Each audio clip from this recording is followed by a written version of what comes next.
In Clearwater, a weathered farmer was about to confront a nightmare on his own land. A quiet evening harvest turned deadly when the iron serpents roared through his fields, engines tearing up soil, and lives with equal disregard. Earl Whitmore wasn't your typical farmer. For years, he had worn the uniform of a Korean War veteran, known for surviving firestorms and standing unshaken when others faltered. When the iron serpents set fire to his barn and slashed his tires, they had no idea they were drawing the gaze of legends. Chuck Norris and Seagal stepped from the shadows, answering a call no one had spoken aloud.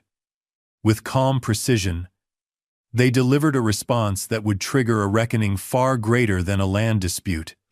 What began as intimidation on a farm would become a war for a community's soul. Clearwater would never be the same after two icons turned a biker gang's terror into their last mistake. Before we jump back in, tell us where you're tuning in from, and if this story touches you, make sure you're subscribed, because tomorrow I've saved something extra special for you. Earl Whitmore's weathered hands moved across the corn silk with practiced tenderness. 63 harvests had taught him the language of the land, how it whispered through rustling stalks and spoke through the soil between his fingers. The setting sun painted his fields in amber and gold, casting long shadows across acres that had witnessed his joys and sorrows alike. This was the hour he cherished most, when the day's labor quieted and memories surfaced like gentle ripples in still water. "We did good this season, Margaret," he murmured to the empty air beside him. 8 years since cancer took her. But he still spoke to his wife in these twilight moments. The farm had been their shared dream, built stubborn handful by stubborn handful, through droughts and floods and everything between. Now it was his alone to tend his anchor in a world that seemed to spin faster with each passing year. The distant rumble registered first as a tremor beneath his boots, then grew into a throaty, mechanical growl that shattered the evening's tranquility. Earl straightened slowly, one hand pressing against the small of his back, as he squinted toward the gravel road that bordered his western field. They appeared first as dust devils on the horizon, then materialized into a serpentine procession of gleaming chrome and black leather. Motorcycles, at least a dozen of them, throttles wide open as they veered suddenly off the road. The lead rider, a hulking figure with a crimson bandana tied around his forehead, gunned his engine and crashed through the split-rail fence that had stood for 3 decades. "No," Earl whispered, his voice lost beneath the thunder of engines as the motorcycles tore across his freshly planted southern field, their heavy tires carving deep furrows through seedlings that had just begun to take root. Clouds of soil billowed in their wake. The bikers circled like predators, whooping and hollering as they performed wild figure-eights through his crops. Some stood on their seats, arms raised in triumph as they desecrated the results of months of careful work. Others revved their engines near the edge of his corn, the exhaust scorching tender stalks. Earl's pulse quickened as he clutched his hoe tighter and started toward them, his stride purpose-filled but unhurried. He wasn't a man who rushed toward confrontation. Even now, the lead rider spotted him and signaled to the others. One by one, they killed their engines and dismounted, forming a loose semicircle as Earl approached. In the sudden quiet, crickets cautiously resumed their evening chorus. Evening. Earl's voice remained level, though his grip on the hoe whitened his knuckles. "You boys are on private property." The leader stepped forward, tall and broad, shouldered with a meticulously maintained goatee and arms covered in faded tattoos. A ragged scar ran from his left temple to his jawline, pulling his mouth into a permanent half-smirk. The patches on his leather vest identified him as Rex, President of the Iron Serpents. "Private property," Rex mimicked, his voice pitched higher in mockery. "You hear that, boys? Gramps is worried about his dirt." Laughter rippled through the group. One of the bikers, a wiry man with a patchy beard, spat a glob of tobacco juice onto the ground between Earl's boots. "Name's Earl Whitmore," This is my land. And I'm asking you fellas to leave. Earl kept his gaze steady, looking Rex directly in the eye despite the fact that the biker towered over him by half a head. Rex's eyes narrowed. You asking us? He leaned in close enough for Earl to smell whiskey and cigarettes on his breath. That's real polite. But see, we go where we want. Do what we want. He plucked the hoe from Earl's hands and examined it with exaggerated interest. What's this? Revolutionary War relic?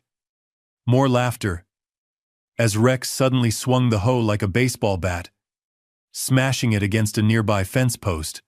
The wooden handle splintered, leaving Earl holding a useless stub. Oops! Rex's smirk widened. Guess they don't make 'em like they used to. Earl's jaw tightened, but he said nothing. Instead, he let the broken handle fall to the ground and straightened his shoulders. How long you had this spread, old-timer? Rex gestured broadly at the farmhouse visible in the distance, its white clapboards glowing pink in the sunset. 47 years. Earl's voice remained even. Built it with my wife. 47 years, Rex whistled, glancing back at his companions. And what's it worth now? Bet some developer would pay pretty to bulldoze this place for one of those fancy subdivisions. One of the bikers, a heavy-set man with a shaved head, laughed. Yeah. Call it Sunset Acres or some shit. Sell it to city folks looking to play farmer on weekends. Earl felt heat rising up his neck, but kept his expression neutral. Not for sale. Never will be. Everything's for sale, Pops, Rex countered, circling Earl slowly. Just depends on the pressure applied. He paused, eyes flicking toward the old barn where Earl's tractor and equipment were stored. Nice setup you got. Be a shame if something happened to it. The threat hung in the air, clear as the evening sky above them. I served in Korea, Earl said quietly. Seen men like you before. Loud. Thinking fear makes you strong. Rex's amusement vanished, replaced by something harder. You calling me a coward, old man? No, Earl held his ground. Just saying you're making a mistake. A flicker of uncertainty crossed Rex's face, quickly masked by a theatrical laugh. The only mistake here is thinking you matter. He turned to his gang. Boys, I think Farmer Earl needs to understand his place in the food chain. What happened next? Unfolded with military precision, two bikers moved to Earl's truck parked nearby, slashing its tires with hunting knives. Three others headed toward the irrigation system, while Rex himself stalked toward the barn, pausing to grab a gas can from one of the motorcycles. Please, Earl said, his composure finally cracking as he started after Rex. That barn stood since... A rough hand caught his shoulder, spinning him around. The wiry biker, with the patchy beard, shoved him hard, sending Earl stumbling backward into the dirt. Stay down, Grandpa, the man sneered. Watch and learn. From the roadside, a handful of vehicles had pulled over. Locals Earl recognized the Peterson boys' pickup and old Miller's station wagon. They stood at a distance, witnessing but not intervening, faces drawn with concern and shame. Inside the barn, glass shattered. Moments later, Rex emerged with Earl's ledger books, tossing them into a metal trash can. He poured gasoline over the papers, then struck a match. Nice and toasty, Rex called as flames leapt upward. Maybe we'll roast some marshmallows. Earl pushed himself to his feet, brushing dirt from his overalls. His right palm was scraped raw, but he paid it no mind as he watched decades of records turn to ash. He'd survived worse a war. Margaret's slow decline. The flood of '97 that nearly took everything. He would survive this too. A low murmur rippled through the onlookers as someone new arrived, a dusty pickup truck pulling alongside the gathered vehicles. Earl couldn't make out the driver through the setting sun's glare, but something in the observer's postures shifted. Rex seemed oblivious to the newcomers, too busy directing his men as they systematically dismantled the irrigation pipes, tossing segments into the burning trash can where they warped and blackened. "Don't have insurance, do you, Earl?" Rex called over his shoulder. "Bet a man like you believes in handling things himself. How's that working out?" Earl didn't answer. His attention had shifted to the two figures now walking slowly down the road toward his property. One in a simple chambray shirt and jeans, the other in a black button-up and dark pants. Both moved with a particular kind of grace that Earl recognized from his military days, the contained economy of men accustomed to action. Rex followed Earl's gaze, his expression souring. "We got an audience," he announced to his gang. "Locals with nothing better to do than watch the show." He raised his voice. "Tickets cost extra, folks." The bikers laughed, but the sound held a hollow edge now, uncertain. "We're done here anyway," Rex decided, kicking over the burning trash can so that flaming debris scattered across the dirt. "Just a friendly visit, Earl, letting you know how things stand." His grin turned malicious. "We'll be back. Maybe next time we'll check out that nice house of yours." The threat lingered as the bikers mounted their motorcycles, engines roaring to life in a cacophony that sent crows scattering from nearby trees. They peeled away in formation, deliberately cutting through Earl's corn on their way out, their passage leaving a swath of destruction. As the noise faded, Earl became aware of his own breathing, too fast, too shallow. The pain in his palm throbbed in time with his heartbeat. Around him, his violated land seemed to hold its breath. The locals by the roadside shifted uneasily, exchanging glances but making no move to approach.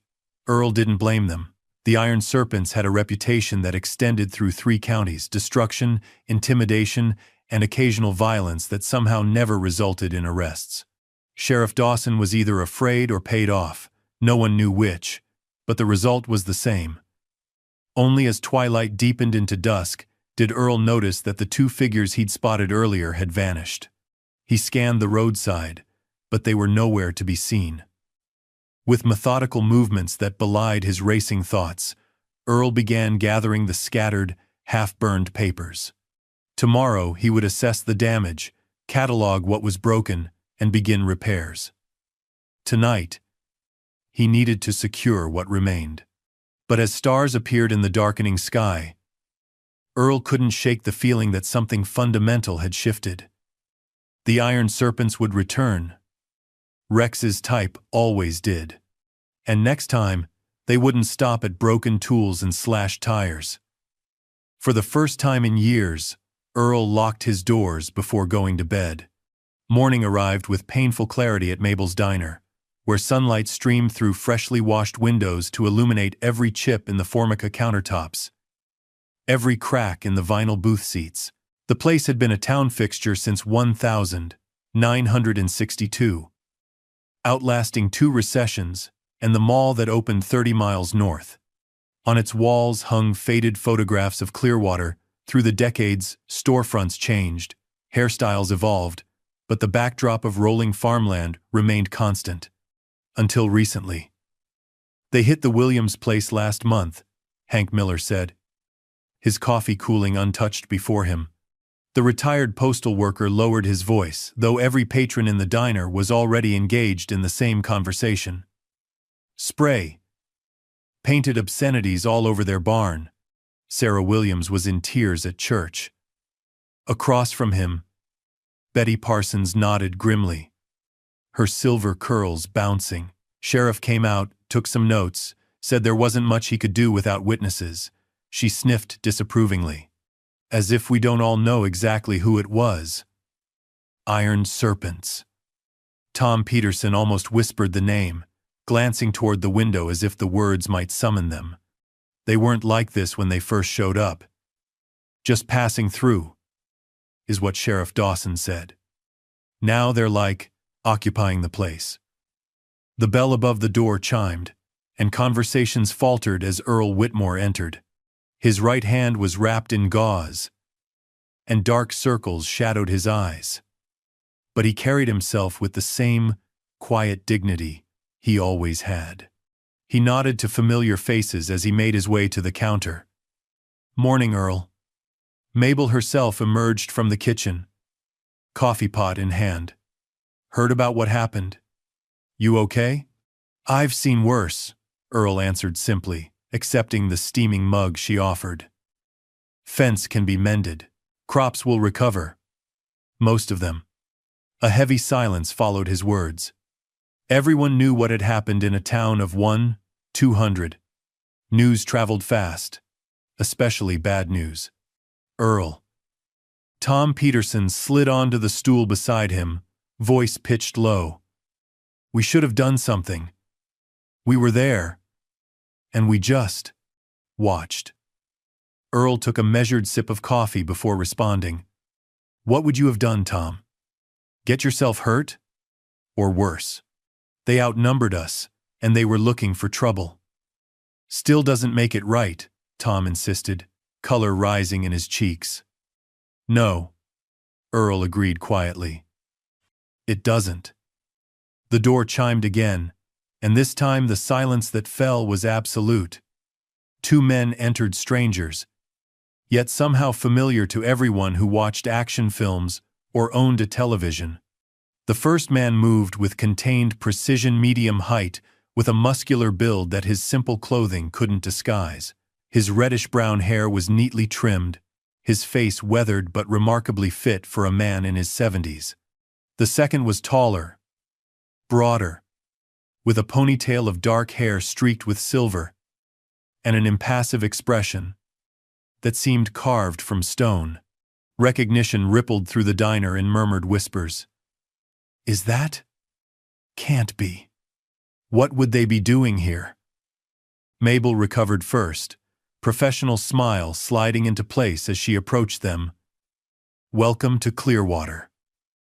What can I get you, gentlemen?" "Coffee. Black," the first man answered, his voice quiet but carrying a note of unmistakable authority. "And whatever breakfast special you recommend." "Same," the second man added, his gaze already sweeping the diner with methodical assessment. They took a booth near the back, and conversations gradually resumed, though every eye in the place stole glances their way. It wasn't just their celebrity that commanded attention, it was the way they carried themselves, a centered presence that seemed to take up more space than their physical bodies. "Chuck Norris and Seagal," Betty Parsons whispered, not quite quietly enough. "In Clearwater. Must be filming something." "No cameras," Hank pointed out. "No crew. Just them." Earl focused on his breakfast, but he too found his attention drawn to the newcomers. There was something in their demeanor that felt familiar, not from movies, but from his time in Korea. Men who had seen combat carried themselves differently. There was an awareness, a readiness that never quite left them. Halfway through his eggs, Earl became conscious of being watched. He glanced up to find Chuck Norris looking directly at him, a question in his eyes. Earl met his gaze steadily, neither challenging nor deferring. After a moment, Chuck nodded a small gesture of acknowledgement, perhaps respect. Earl returned the nod and went back to his meal. The exchange lasted seconds, but it didn't go unnoticed. Tom Peterson looked between them, confusion written across his face. "You know him?" Tom asked under his breath. Earl shook his head. "Never met him." "Then why?" "Some things don't need words," Earl replied, signaling Mabel for more coffee. As the morning progressed, patrons finished their meals and departed, though many lingered longer than usual, hoping to overhear something from the stranger's table. But the two men spoke little, and when they did, their voices remained too low to catch. Sheriff Dawson arrived for his usual 10 a.m. coffee, his gaze immediately fixing on the celebrities in the corner booth. The lawman's perpetually sunburned face tightened as he made his way to their table. "Gentlemen," Dawson said, thumbs hooked in his belt loops. "Don't often see famous faces in Clearwater." Chuck looked up with polite disinterest. "Just passing through. Filming something nearby?" Dawson pressed, rocking slightly on his heels. "No," Stephen answered, his expression impassive. "Taking some time off." Dawson nodded too many times. "Well, enjoy your stay. If you need anything, directions, recommendations, the sheriff's office is just down the street." "We'll keep that in mind," Chuck said, in a tone that suggested they wouldn't. Dawson lingered awkwardly for another moment before retreating to the counter, where he leaned toward Mabel. "How long they been here?" "Just came in for breakfast," she answered, already pouring his coffee. Keeping to themselves. "Telling and preparing this story took us a lot of time. So if you are enjoying it, subscribe to our channel. It means a lot to us. Now, back to the story." "Huh." Dawson's gaze flicked back toward them. "Odd choice of vacation spot." Earl finished his meal in thoughtful silence. As he paid his bill, his attention was drawn to the window, where a familiar motorcycle, a gleaming Harley with a distinctive serpent emblem, rolled slowly past the diner. It was Rex's second-in-command, the wiry man with the patchy beard. He idled at the curb, staring directly at Earl through the glass with a cold smirk, before gunning the engine and speeding away. The message couldn't have been clearer. "We're watching you." Earl felt the diner's attention shift to him, concern from some, pity from others. He straightened his shoulders and turned toward the door, refusing to let his expression change. "Earl." Mabel's voice stopped him.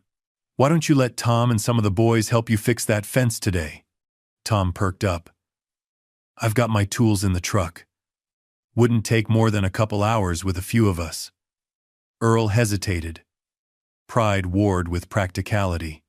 He'd never been one to ask for help, but the truth was, his hand was throbbing beneath the bandage, and the fence needed fixing before his cattle found the gap. "Appreciate the offer," he said finally. "Could use an extra pair of hands." Tom's face brightened. "I'll round up a couple guys. Meet you at your place in 20. As Earl stepped outside into the morning sunshine, he was surprised to find himself flanked by the two strangers, who had also finished their meal. "Your farm? The one that had trouble last night?" Chuck asked without preamble. Earl studied him for a moment. "News travels fast in small towns. Heard some talk," Stephen confirmed, his voice unexpectedly soft for a man of his size. "Bikers?" "The Iron Serpents," Earl confirmed. "Been making themselves at home in Clearwater for a few months now." He found himself adding, "Sheriff's not much help." "Rarely is," Chuck observed dryly. For a moment, the three men stood in silence. An odd tableau against the backdrop of small-town America, the farmer, weathered by years of hard work, and two aging action stars, who seemed somehow more substantial in person than on screen. "Well," Earl said finally. "Got work waiting." He moved toward his truck, then remembered its slashed tires with a grimace. "Need a ride?" Chuck offered, gesturing to a dusty pickup parked across the street. Earl considered declining, then reconsidered. "If it's no trouble." "No trouble," Stephen assured him, already moving toward the vehicle. As the three men drove out of town, they passed a group of bikers parked in front of the liquor store, engines idling. Rex stood at their center, a beer in hand, despite the early hour. His eyes narrowed as he recognized Earl in the passenger seat, then widened as he registered the driver. His lips formed words that Earl couldn't hear but could easily interpret. "What the hell?"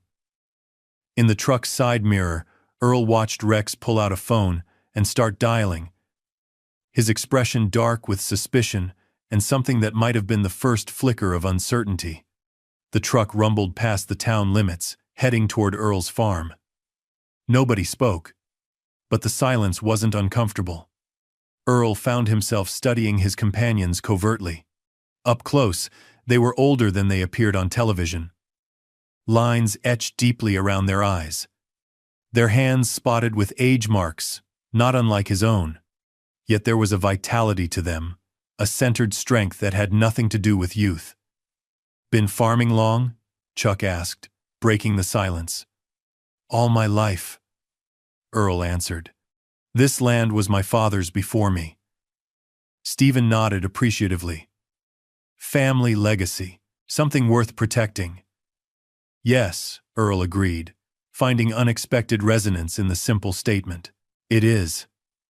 As the truck crested the final hill, Earl's farmhouse came into view, white clapboard against green fields, the damaged fence visible from the road. 3 vehicles were already parked in the drive. Tom Peterson's pickup and 2 others belonging to men from town. Chuck pulled in behind them and cut the engine. "Looks like you've got help after all." "Appears so," Earl said, surprised and somewhat moved by the sight of his neighbors unloading tools from their trucks. Perhaps something was shifting in Clearwater after all. As he climbed out of the pickup, Tom approached, enthusiasm faltering as he recognized the driver and passenger. "Mr. Whitmore," Tom began, eyes wide. These are friends," Earl supplied simply. "Giving me a ride home."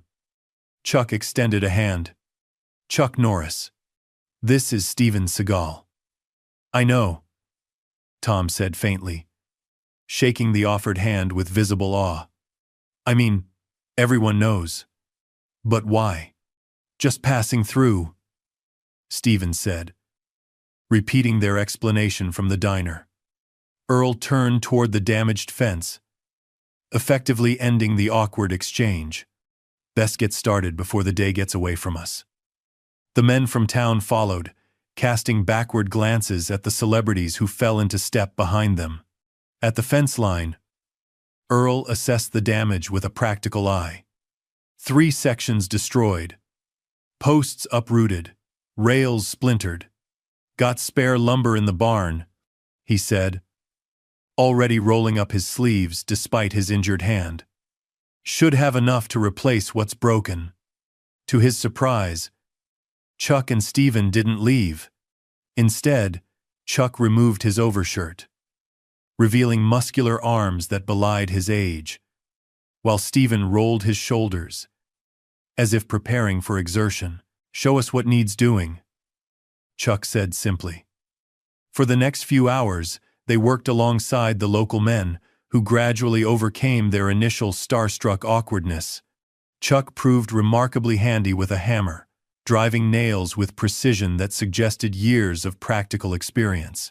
Stephen's strength made light work of setting new posts, his movements efficient and surprisingly graceful for such heavy labor. Throughout the morning, Earl noticed vehicles slowing as they passed his property, townspeople driving by to confirm the rumors already spreading through Clearwater. Some stopped, offering assistance that wasn't strictly needed, but was welcomed nonetheless. By noon, nearly a dozen people were working on various repairs around the farm. As they broke for lunch, sandwiches provided by Betty Parsons, who just happened to be driving by. With enough food for 20, Earl found himself seated on his porch steps between the 2 unlikely visitors. "Appreciate the help," he said, the words inadequate but sincere. "Community coming together," Chuck observed, watching as townspeople chatted and worked. "That's how it should be." "Been a while since I've seen it," Earl admitted. "People get scared. Keep their heads down." Stephen's eyes narrowed slightly. "Fear only works when people are isolated. Together." He nodded toward the growing crowd. "That changes the equation." Before Earl could respond, the distant rumble of motorcycles cut through the afternoon quiet. The sound grew steadily louder, and conversations faltered as heads turned toward the road.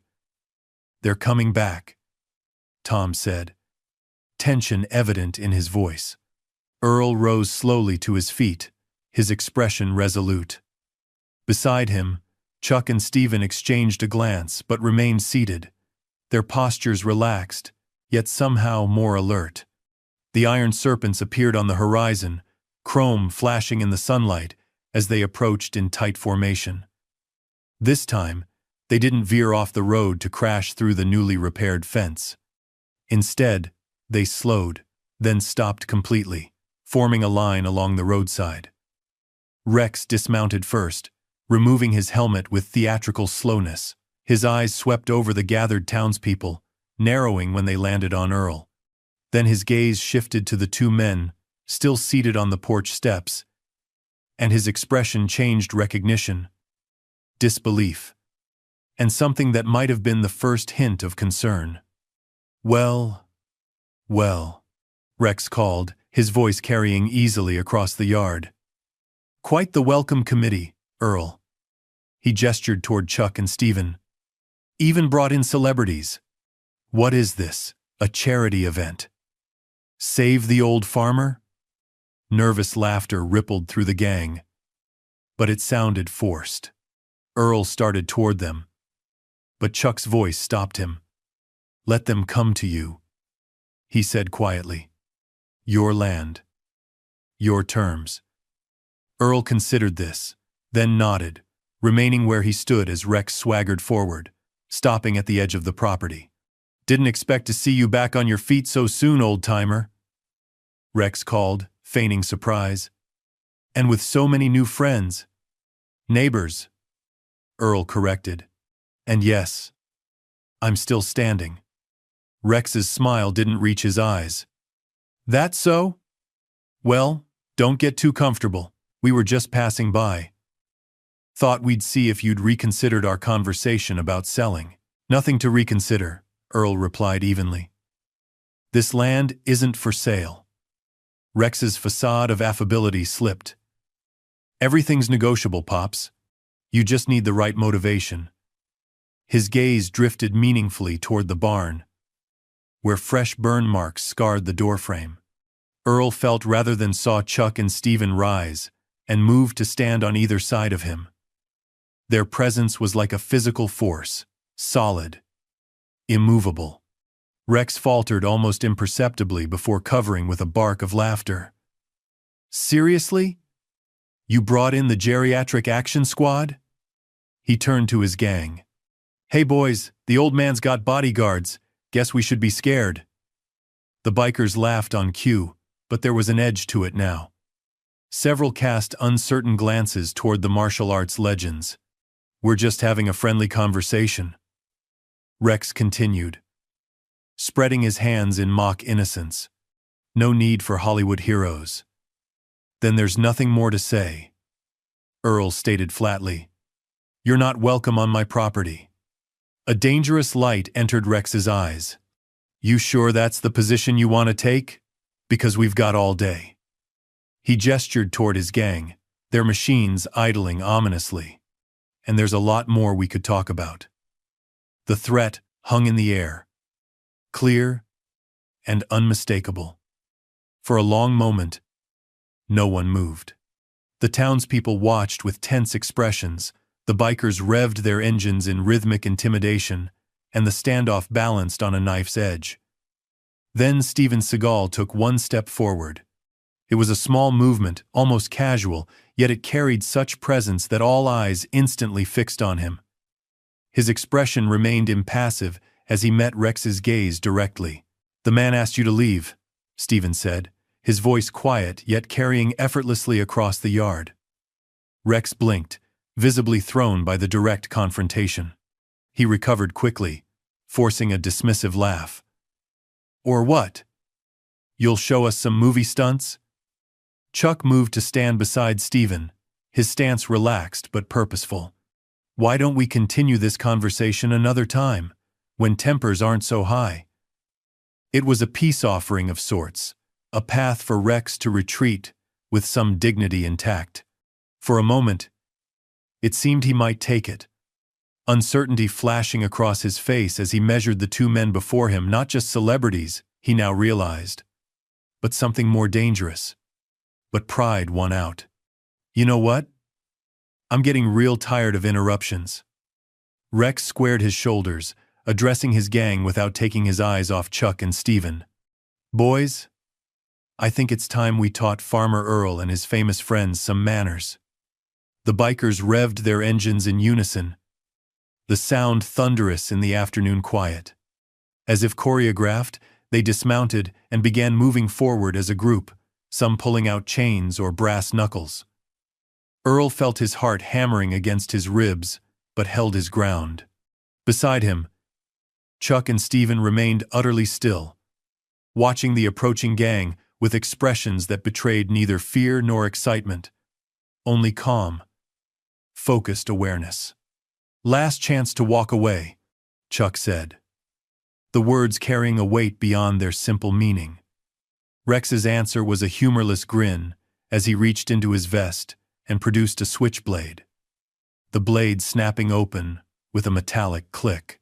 No, old man, this is your last chance. And with that, he lunged forward. The blade sliced through empty air as Chuck sidestepped with fluid economy, moving just enough to avoid the attack without retreating. In the same motion, his hand closed around Rex's wrist, applying precise pressure that made the biker's fingers spasm open. The knife fell harmlessly to the dirt. Rex stared at his empty hand in disbelief before rage contorted his features. He swung wildly with his free arm, a haymaker that telegraphed its intention long before it came near its target. Chuck blocked the punch with his forearm, the impact making a sound like a baseball hitting a catcher's mitt. In one continuous movement, he shifted his weight, using Rex's forward momentum to propel him past and slightly off balance. Walk away, Chuck repeated, his voice still calm despite the violence unfolding. Rex's response was a roar as he spun back, launching another attack that met with similar results, his aggression expertly redirected, his strength turned against him without Chuck appearing to exert himself at all. The other bikers hesitated, watching their leader's ineffectual assault with growing unease. This wasn't going according to plan. The aging action star wasn't playing his role as an easy target. What are you waiting for? Rex shouted between labored breaths. Get them! Galvanized by the command, 3 bikers rushed forward, the wiry man with the patchy beard leading the charge, a length of chain swinging from his fist. He aimed for Steven, perhaps judging the larger man as slower. It proved a critical miscalculation. Steven moved with surprising grace for his size, stepping into the attack rather than away from it. His hands shot out with snake-like quickness, capturing the chain mid-swing. With a subtle twist of his wrists and shift of his stance, he used the biker's own momentum to pull him forward and off balance. The man stumbled, eyes widening in shock as Steven slipped behind him in one fluid motion. A precisely applied pressure to the shoulder, a subtle redirection of force, and the biker found himself face down in the dirt, his arm immobilized in a joint lock that required minimal effort to maintain but caused maximum discomfort. Stay down, Steven advised quietly. It gets worse from here. The 2 other attackers faltered, exchanging uncertain glances. One carried brass knuckles, the other a tire iron. Both now looked significantly less confident. Seeing their hesitation, Earl stepped forward. This doesn't need to continue, he said, addressing the group. Just leave. No one needs to get hurt. From his position on the ground, the wiry biker spat dirt and curses. Steven increased pressure on the joint lock incrementally, transforming the curses into a pained whimper. Easy, Steven murmured, easing the hold just enough to avoid causing actual damage. Breathe. Meanwhile, Rex had backed away from Chuck, chest heaving, a thin line of blood trickling from his nose, though Chuck had never appeared to strike him directly. He wiped it away with the back of his hand, eyes burning with humiliation and rage. "You think this changes anything?" he snarled, addressing Earl rather than his unflappable opponent. "You think having celebrities play bodyguard makes you untouchable?" "No one's untouchable," Earl replied evenly. "But this is still my land, and you're still not welcome on it." The standoff hung suspended in the shimmering afternoon heat. The only sounds the buzz of insects and the subdued groans of the pinned biker. The remaining gang members clustered uncertainly by their motorcycles, watching for cues from their leader but making no move to join the fray. Rex's gaze darted from Chuck to Stephen, then to the gathering of townspeople who had initially retreated but now stood their ground, several clutching makeshift weapons, hammers, wrenches, fence posts. The equation had shifted dramatically since his arrival. "This isn't over," he declared, jabbing a finger toward Earl. "Not by a long shot." With as much dignity as he could muster, he backed toward his motorcycle, gesturing sharply for his men to do the same. Stephen released the wiry biker, who scrambled to his feet and retreated, throwing venomous looks over his shoulder. One by one, the iron serpents mounted their bikes. Rex, the last to do so, fixed Earl with a final glare. "Tonight," he said, voice pitched to carry. "We finish this tonight." With a roar of engines, they departed, dust billowing in their wake as they vanished down the rural road. A collective exhalation seemed to pass through the gathering as tension drained away, replaced by nervous laughter and animated conversation. Tom Peterson approached Earl, eyes wide with lingering adrenaline and newfound admiration. "That was... I've never seen anything like that," he stammered, glancing toward Chuck and Stephen, who stood calmly discussing something in low voices. "They didn't even throw a punch, they just... controlled everything." Earl nodded thoughtfully. "Different kind of strength," he observed. "Not what Rex understands." The excitement rippled through the group as people recounted what they'd witnessed, each version growing slightly more dramatic in the retelling. Earl found himself at the center of attention as neighbors patted his shoulder and offered support, something that would have embarrassed him in the past, but now felt strangely reassuring. As the crowd gradually dispersed, returning to their interrupted repair work with renewed vigor, Chuck approached Earl. "He meant what he said," Chuck observed quietly. "About coming back tonight." Earl sighed, gazing out over his fields where the day's shadows were beginning to lengthen. "I know. They'll bring more men," Stephen added, joining them. "And they won't be looking for a fair fight." "Never were," Earl replied dryly. The three men stood in silence for a moment, each weighing the gravity of the situation from their own perspective. Earl felt the familiar weight of responsibility for his land, while sensing the strangers beside him carried different but equally substantial burdens. "Why are you helping?" Earl finally asked, the question direct but not ungrateful. "You don't know me." "This isn't your fight."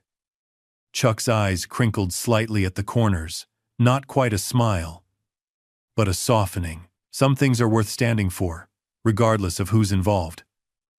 "Principle," Stephen added with a slight nod. "When men like that go unchallenged, they only grow bolder." Earl studied them both, recognizing something that went beyond their public personas, a core of genuine conviction that couldn't be faked for cameras or audiences. Whatever had brought these two men to Clearwater, it wasn't publicity or fortune. "Well," Earl said simply, "I appreciate it." As the afternoon waned, most of the townspeople departed with promises to return if needed. Tom Peterson was the last to leave, visibly reluctant. "We could stay," he offered, gesturing to himself and the two other men who had helped with the fence. "Safety in numbers." Earl shook his head. "They'll be coming after dark. No sense in putting more people at risk, but—" "Go home to your family, Tom," Earl said firmly. "I'll be fine." After Tom's departure, Earl invited Chuck and Stephen into the farmhouse. The interior was modestly furnished, but meticulously maintained hardwood floors gleamed with decades of care, and handmade quilts draped over well-worn furniture. Photographs lined the mantel above a stone fireplace, chronicling a lifetime. Earl in military uniform, Earl and Margaret on their wedding day, the two of them in front of the newly built farmhouse, and later shots showing the subtle changes of aging together. Stephen paused before the photographs, studying them with quiet respect.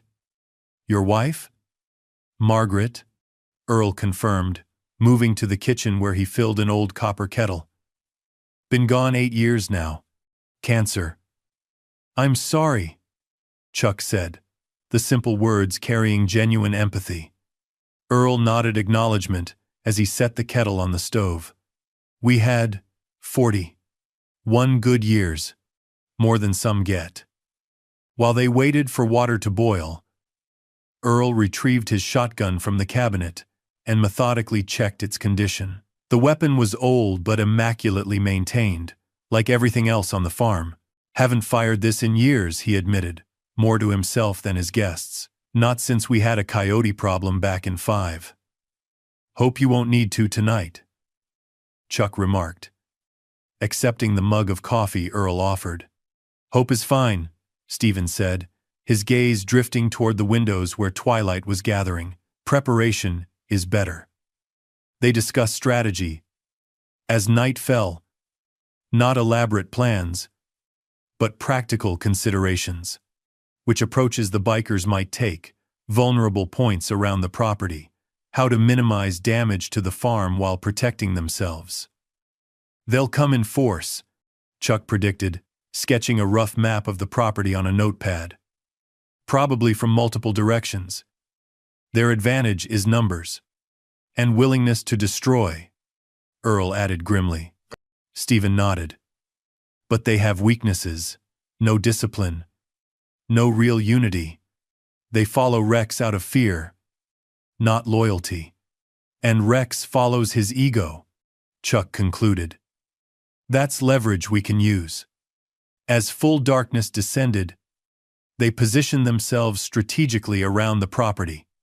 Earl took the front porch with his shotgun, a visible statement that he wasn't hiding or running. Chuck stationed himself near the barn, where approaching vehicles would be visible from multiple angles. Stephen melted into the shadows near the equipment shed, almost invisible despite his size. The night deepened, crickets chirped. An owl called from a distant tree, and the quarter moon cast silver light across the fields. Earl sat motionless in his rocking chair, shotgun across his knees, listening intently for any sound that didn't belong to the natural rhythm of his land. At precisely 11:17 p.m., the first engine growled in the distance. They killed their headlights a quarter mile out, but the rumble of their engines carried through the night air like distant thunder. Earl remained seated on his porch, outwardly calm though his heart hammered against his ribs. In his peripheral vision, he caught the subtle shift of movement as Chuck relocated to a more advantageous position. The motorcycles approached slowly this time, no dramatic entrance, no chaotic revving. This was calculated, deliberate, far more dangerous than their earlier bravado. Earl counted at least 15 distinct engines, considerably more than the morning's confrontation. Rex had indeed brought reinforcements. The lead bike emerged from the darkness first, rolling to a stop at the edge of the gravel drive. Rex cut the engine but remained seated, his face ghostly in the moonlight as he surveyed the darkened farmhouse. "Come out! Come out! Wherever you are!" Rex called, his voice carrying easily in the night stillness. "We know you're in there, Earl.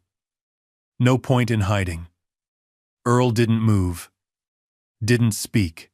The porch was shrouded in shadow, his presence not immediately visible to those at the edge of the property.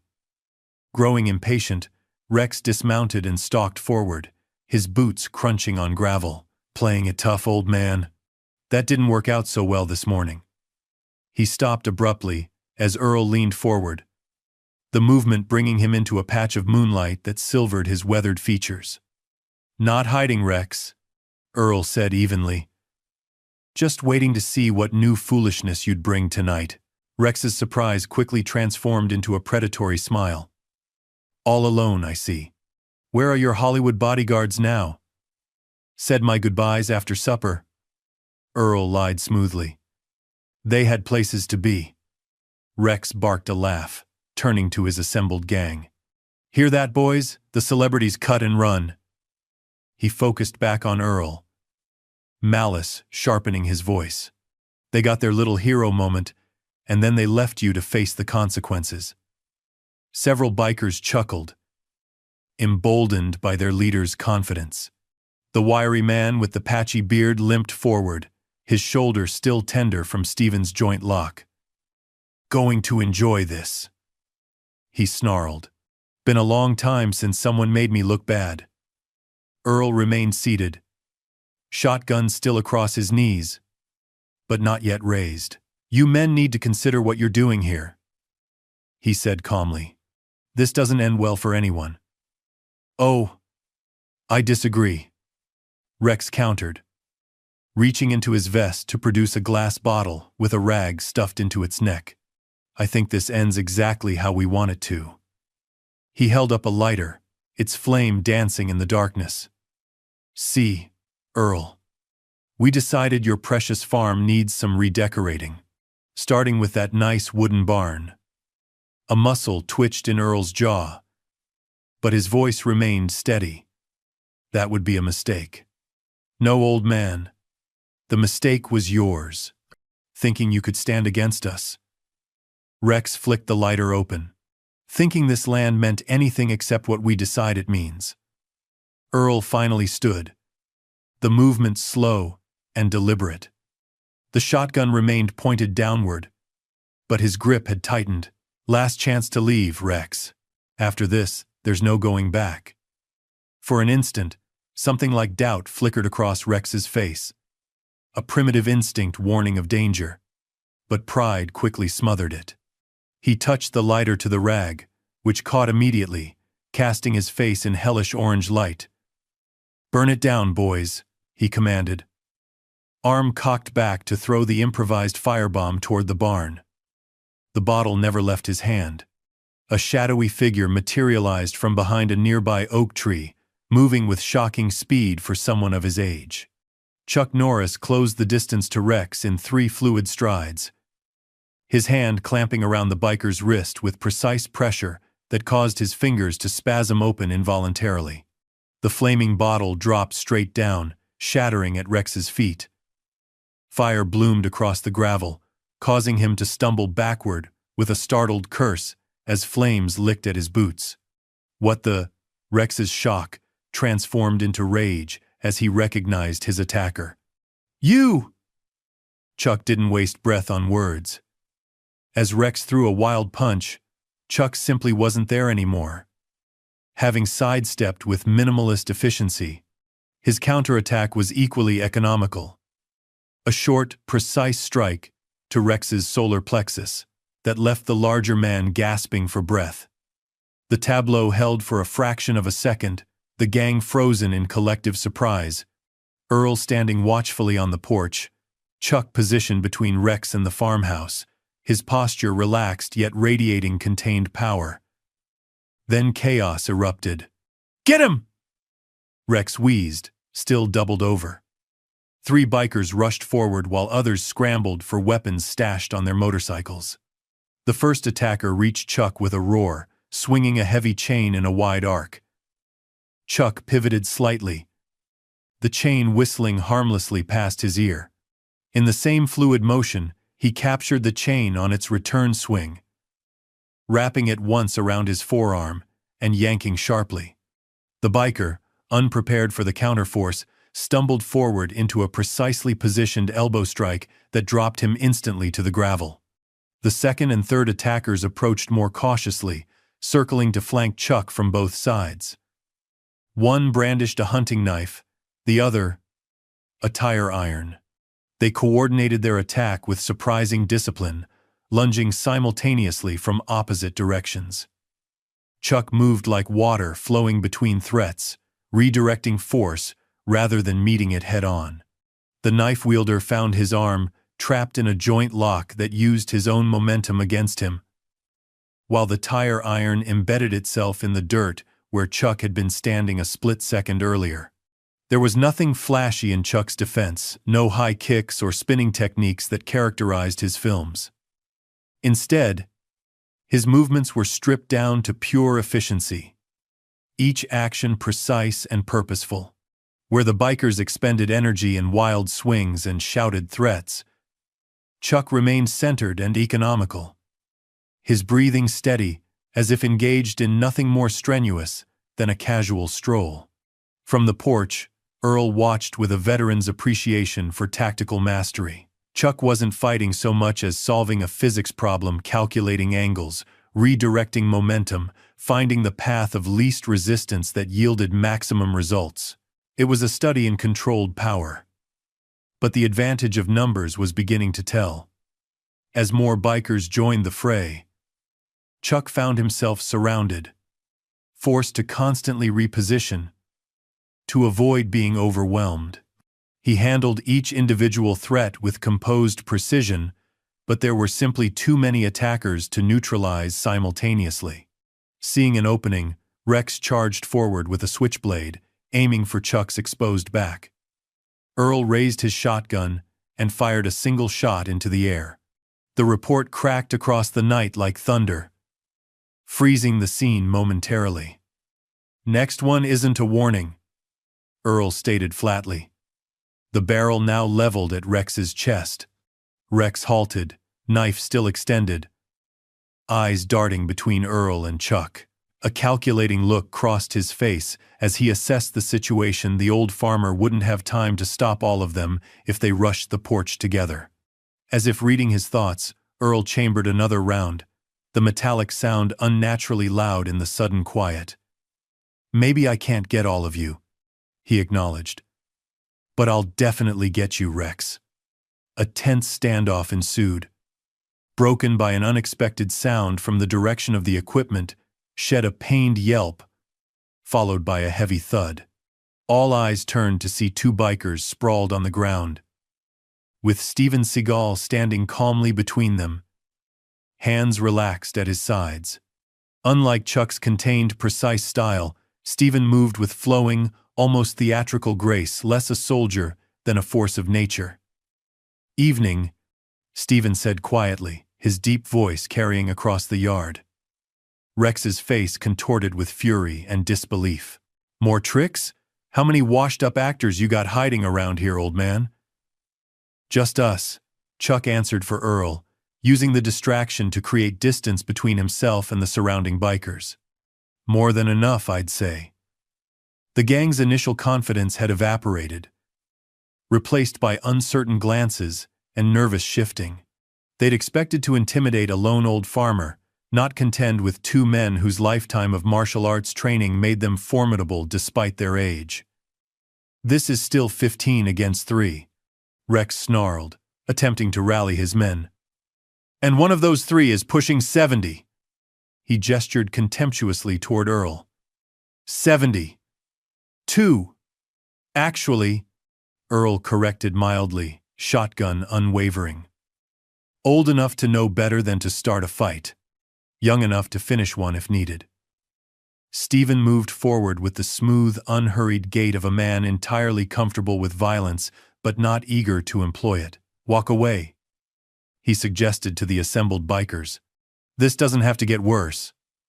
Something in his tone, the quiet certainty, perhaps, or the complete absence of bravado, caused several of the gang members to exchange glances. One even took a step backward toward his motorcycle. Rex noticed the wavering resolve and reacted with characteristic fury. "Stand your ground, you cowards! They're bluffing!" To demonstrate his point, he lunged toward Steven with his switchblade extended. What followed happened almost too quickly to follow. Steven's hands moved in a fluid sequence that seemed to barely touch Rex, yet somehow redirected his charge, sent the knife spinning harmlessly into the darkness, and left the gang leader face down in the dirt, with his arm twisted behind him at an unnatural angle. Pressure points and joint manipulation. Stephen explained conversationally, maintaining the hold with minimal visible effort. The human body has so many vulnerabilities if you know where to look. To emphasize his point, he applied subtle pressure that made Rex gasp in pain. The standoff might have erupted into full-scale violence if not for the distant wail of a siren, growing steadily louder. Rex's head snapped toward the sound, his expression darkening further. Sheriff Dawson, finally deciding to do his job. Bit convenient on timing. Wasn't us? Earl said truthfully. We've learned not to rely on the law around here. The approaching siren cast new uncertainty into the equation. Whatever influence Rex might have over the local sheriff, witnesses and formal complaints would create complications. This isn't over, Rex spat, backing toward his motorcycle. Not even close. It could be, Chuck countered, his voice level. Walk away, Rex. Find someplace else to throw your weight around. You don't get to decide that, old man. Rex snarled, though he continued retreating. This is our town now. The wiry biker with the patchy beard glanced nervously at the road. Rex, we should go. The sheriff. Shut up! Rex's composure was cracking, his carefully cultivated aura of control slipping. All of you, get on your bikes. Now! The gang scrambled to comply, engines roaring to life in ragged sequence. Rex was the last to mount, his eyes burning with hatred as he pointed at Earl. I'm not done with you, he promised. Not by a long shot. Earl met his gaze steadily, neither flinching nor responding to the threat. With a final rev of engines, the iron serpents departed, gravel spraying from beneath their tires as they vanished into the darkness, not toward town and the approaching siren, but in the opposite direction, toward the county line. Dawn painted the horizon in watercolor strokes of pink and gold as Earl stepped onto his porch, shotgun in hand. Chuck and Stephen flanked him, their expressions calm despite the approaching threat. This time, the rumble of motorcycles was accompanied by the deeper growl of larger engines, trucks, and SUVs joining the Iron Serpent's procession. Brought reinforcements, Earl observed grimly. The motorcade rolled to a stop at the edge of Earl's property. Rex dismounted first, his movements conveying theatrical confidence. Behind him, bikers formed a loose semicircle, many brandishing weapons that gleamed dully in the early light. From one of the trucks emerged a tall man in an expensive suit that seemed incongruously formal against the rural backdrop. His silver hair was perfectly styled, his leather shoes dust-free despite the environment. Marcus Harrington, Earl supplied, recognition darkening his features. CEO of Vista Development. Harrington approached with the confident stride of someone accustomed to deference. Mr. Whitmore, he called, his voice carrying the polished cadence of boardrooms. I think it's time we had a proper conversation about your property. Earl stepped off the porch to meet Harrington at the boundary. Nothing to discuss. My land isn't for sale. Harrington's smile didn't waver. Everything has a price, Mr. Whitmore. He withdrew a folded document from his jacket. I've prepared an offer. The terms are quite favorable. Earl didn't even glance at the paper. Not interested. A flicker of annoyance crossed Harrington's features. You haven't even looked at the numbers. Don't need to. This land isn't about numbers. Harrington's facade of geniality thinned. Progress is inevitable. The highway extension is coming whether you sell or not. The only question is whether you benefit from it. My answer remains the same. Harrington's gaze shifted to Chuck and Stephen with new calculation. Your house guests have complicated matters unnecessarily. Local issues should be resolved locally. By locally, you mean through intimidation and vandalism? Chuck inquired mildly. I have no idea what you're implying. Vista Development operates entirely within the law, while employing those who don't, Stephen observed, nodding toward Rex and his gang. Independent contractors. Harrington dismissed with a wave. Their methods are their own concern. Earl studied the developer with growing clarity. How many others have you forced out? The Petersons? The Williams family? All those accidents and vandalism that was you pulling strings through Rex. I'm a businessman, Harrington replied coldly. Sometimes pressure is necessary to ensure people recognize their own best interests. That's not business, Earl countered. That's extortion. Harrington gestured toward his assembled force. I had hoped to resolve this amicably, but I'm prepared for alternatives. Sheriff Dawson stepped forward from one of the vehicles, his expression carefully neutral. Having a problem here, gentlemen? No problem, Harrington replied smoothly. Just a negotiation that's hit a temporary impasse. Negotiation backed by threat, Chuck pointed out. Dawson deliberately avoided meeting Chuck's gaze. Mr. Harrington is a prominent investor in our community. His development plans will bring jobs and tax revenue that Clearwater desperately needs.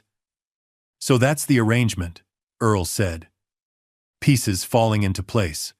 The sheriff turns a blind eye while you and your thugs terrorize people off their land. The tension ratcheted higher, the confrontation balancing on a knife's edge.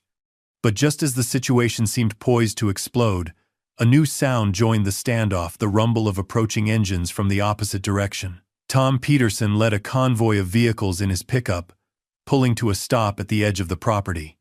Behind him, vehicle after vehicle arrived, until at least 50 townspeople had assembled, their expressions grim and determined. What is this? Harrington demanded. Clearwater, Earl answered simply. Tom approached with several neighbors. Heard, there might be trouble. Word spread fast after last night. Harrington recovered quickly. There's no trouble here, folks. Just a business discussion that doesn't concern... It concerns all of us, interrupted Betty Parsons, stepping forward with surprising authority. When you threaten one of us, you threaten Clearwater itself. Sheriff Dawson moved to intercept the growing crowd. This is private property. I'm going to have to ask all of you to disperse. Funny, Hank Miller called. You weren't concerned about trespassing when the Iron Serpents were vandalizing farms all over the county. The atmosphere had shifted palpably, the intimidating force suddenly outnumbered by ordinary citizens whose fear had given way to collective action. Rex stepped forward. Frustration evident. We gonna let these hicks talk to us like this? He demanded of Harrington.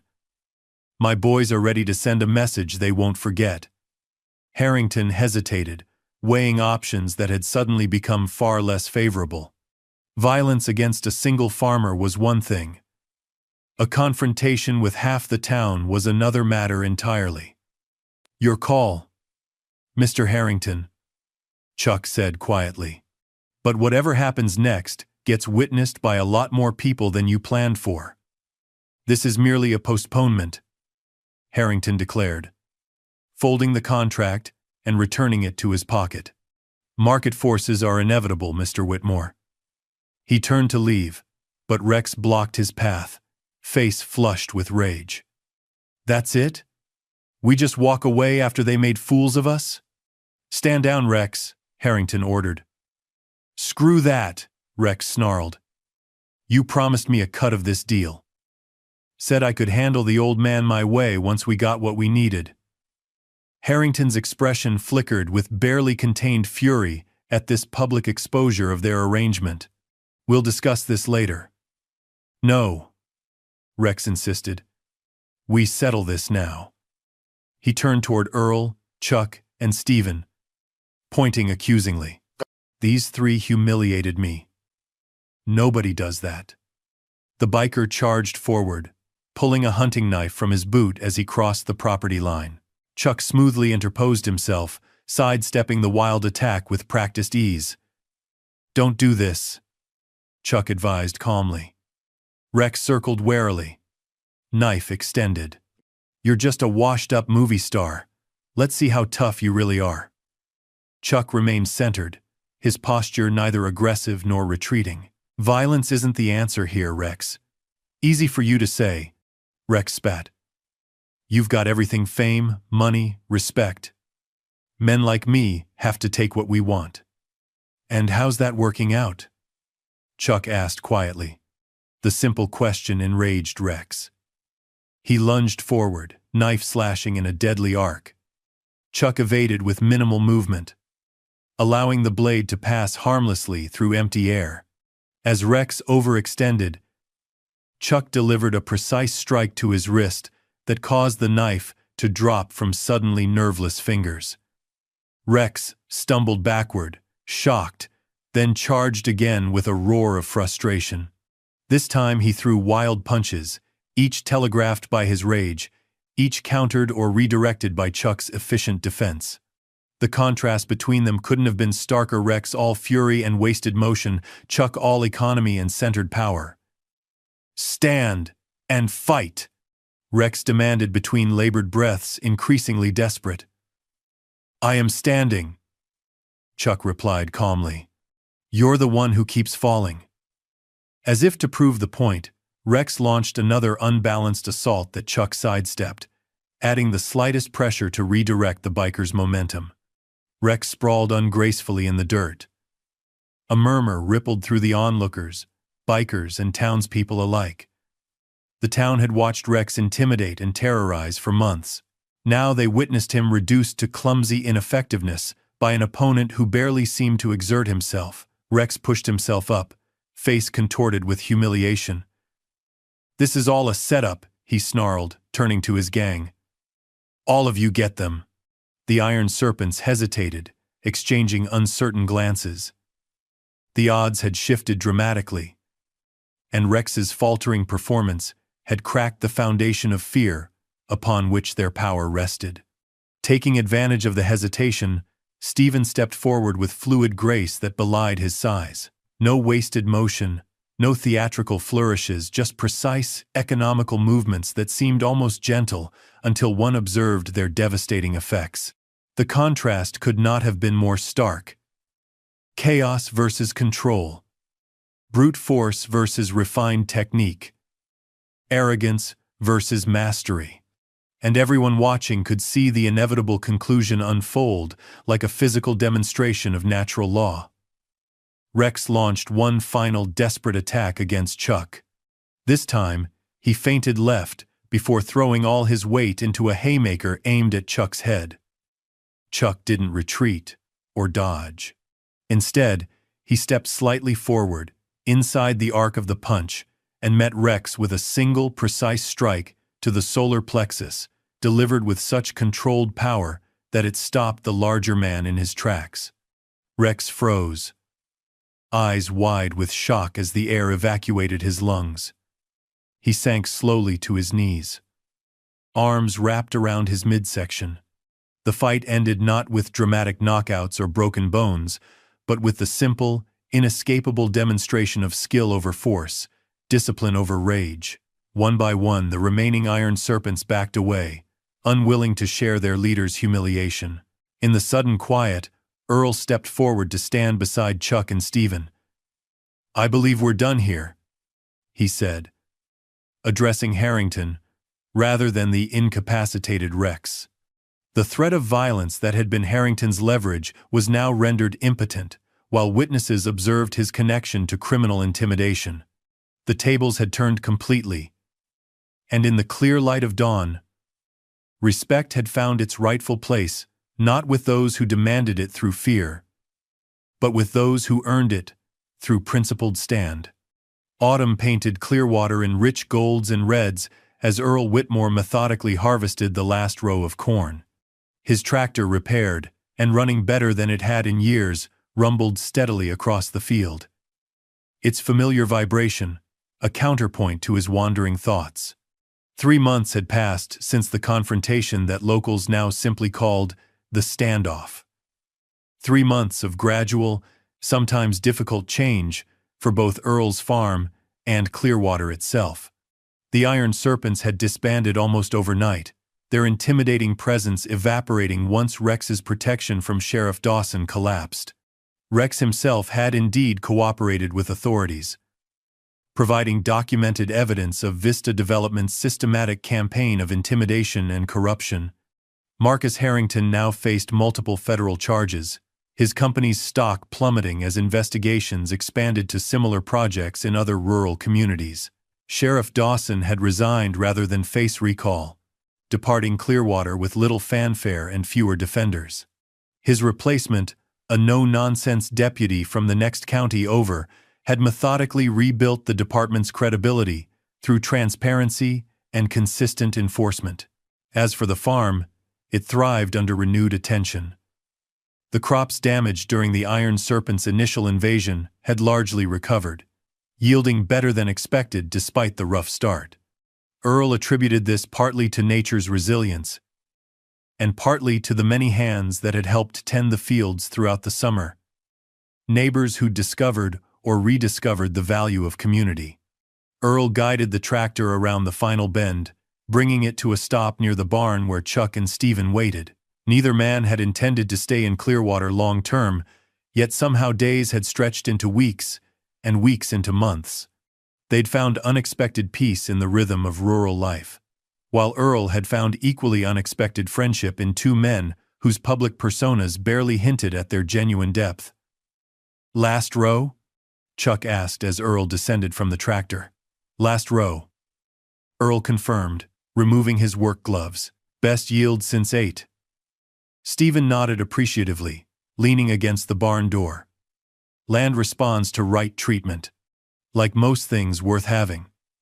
The observation hung in the air, resonant with meanings that extended far beyond agriculture. Earl had noticed this about both men during their extended stay, an ability to distill complex truths into simple statements, unadorned but profound. "Town meeting tonight," Earl reminded them, leading the way toward the farmhouse. "They're voting on the highway proposal. Which way you think it'll go?" Chuck asked, falling into step beside him. Earl considered the question carefully. "Hard to say. There's good arguments on both sides now that the intimidation's gone. The highway extension that Vista Development had so ruthlessly pursued remained a possibility, though now it would proceed if at all through proper channels, with community input and fair compensation for any affected landowners. Some in Clearwater still favored the development for its economic potential, while others preferred to maintain the town's rural character. Either way, it'll be the town's choice, Stephen observed, not decided by outside interests or corruption. That's the victory, Earl agreed. Win or lose on the specific issue. They reached the farmhouse, where the aroma of fresh coffee greeted them. Over the past months, the three men had fallen into comfortable routines. Chuck often rose first to start breakfast. Stephen tended to evening meals with surprising culinary skill, and Earl maintained his lifelong role as keeper of the land's rhythms and needs. As they settled around the kitchen table, Earl noticed Chuck checking his watch with the first hint of restlessness he'd shown in weeks. "Getting that look again?" Earl observed mildly. Chuck smiled, caught in the act. "Got a call yesterday. Film project that's been on hold is moving forward again." "Hollywood calling you home," Earl said, neither questioning nor judging. "Something like that," Chuck acknowledged. Though home has become a more complicated concept lately. Stephen nodded in understanding. "Been thinking similar thoughts. Got commitments I've put off too long." Earl absorbed this information without surprise. He'd known their stay was temporary, a unique convergence of circumstances and choices that couldn't last indefinitely. They had lives beyond Clearwater, responsibilities and identities established long before they'd happened upon his farm. "When?" he asked simply. "End of the week." "Probably," Chuck replied. "After the town meeting. Want to see how that plays out?" Earl nodded, feeling a complex mixture of emotions, gratitude for their extended presence, understanding of their need to depart, and yes, a measure of sadness at the approaching farewell. "Farm will still be here," he said after a moment. "Doors always open." The simple invitation contained no pressure, no expectation, just the genuine offer of continuing connection. Both men acknowledged it with equal simplicity, understanding the depth beneath the plain words.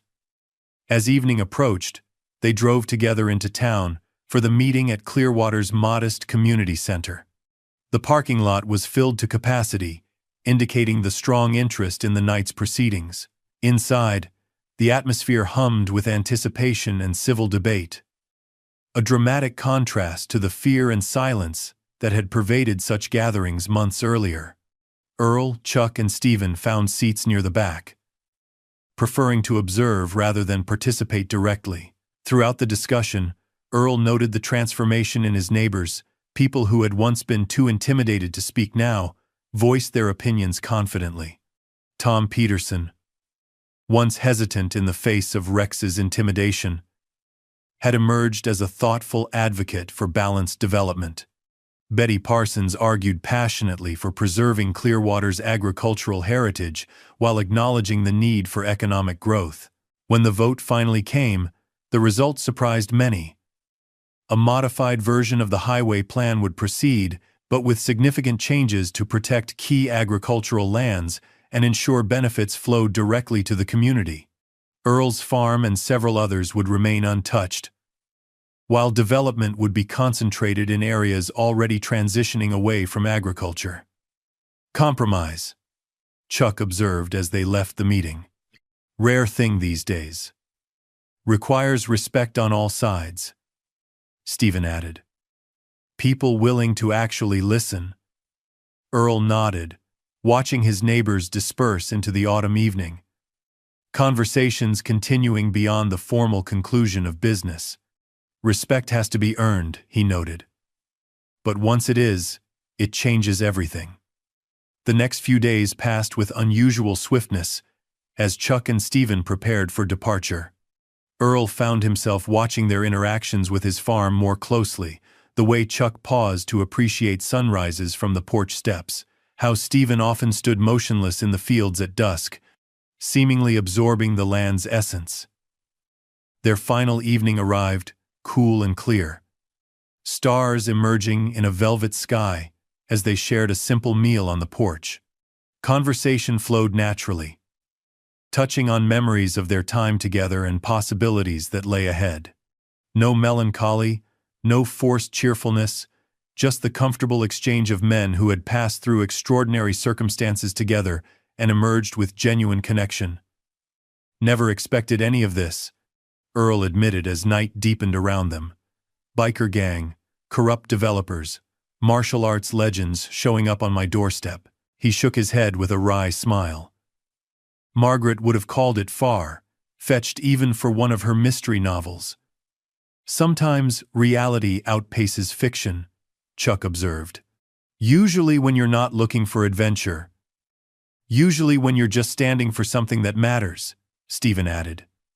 Earl considered this, finding truth in the observation. Wasn't trying to be heroic, just couldn't let them take what wasn't theirs to take. "That's usually how it starts," Chuck agreed. "Simple principles, not grand gestures." Morning arrived with golden light streaming through autumn mist. Earl found Chuck and Stephen already up, bags packed and loaded in the dusty pickup that had brought them months earlier. No drawn-out farewells, not their style, nor Earl's. "Left something for you in the barn," Chuck mentioned as they prepared to depart. "Nothing fancy, just thought it might be useful." "Thank you," Earl said, the words inadequate, yet entirely sufficient.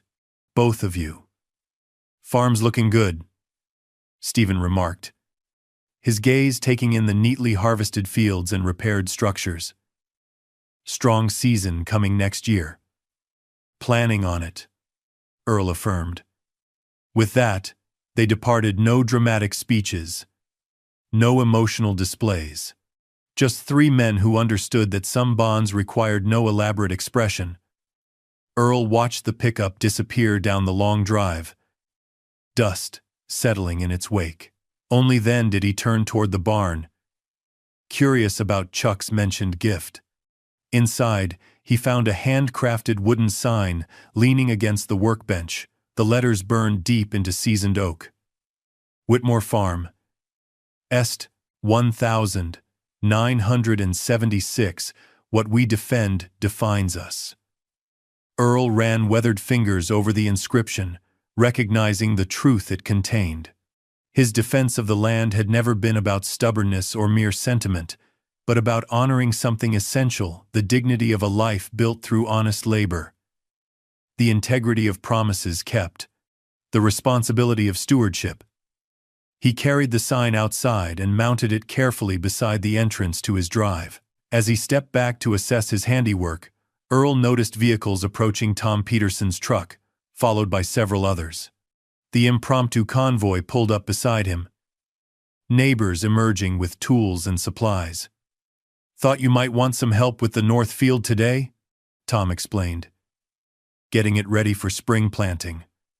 Earl surveyed the gathering familiar faces that had witnessed the standoff, and now continued to stand together in quieter but equally important ways. The town had changed, or perhaps simply remembered what it had always been beneath the fear and isolation. "Could use the help?" Earl acknowledged, nodding toward his newly mounted sign. "Got a lot to defend here." Tom studied the inscription, understanding flowering in his expression. "That we do," he agreed. "All of us." As they moved toward the north field together, Earl glanced back toward the empty road where Chuck and Stephen had departed. They were gone but not absent, their influence remaining in the town's renewed confidence and in Earl's own strengthened resolve. The land stretched before him, awaiting next season's planting, a canvas of possibility rather than a battlefield. He had defended it not through force but through principled stand. Not alone but alongside others who recognized something worth protecting. Earl looked up from his labor, feeling Margaret's presence beside him as surely as the warmth of the sun. "We did good," he murmured, the words carried away by the gentle breeze. And in that moment, as neighbors worked alongside him and distant fields stretched toward the horizon, Earl Whitmore knew with absolute certainty that some things, dignity, integrity, community, were indeed worth defending. Not with arrogant force, but with the steady, unyielding strength that comes from knowing exactly who you are and what matters most. The kind of strength that doesn't need to shout to command respect. The kind that lasts. Up next, we have two more incredible stories that are waiting for you. Just click the image you want to watch and it will take you there. If you enjoyed this video, make sure to subscribe. It would mean a lot.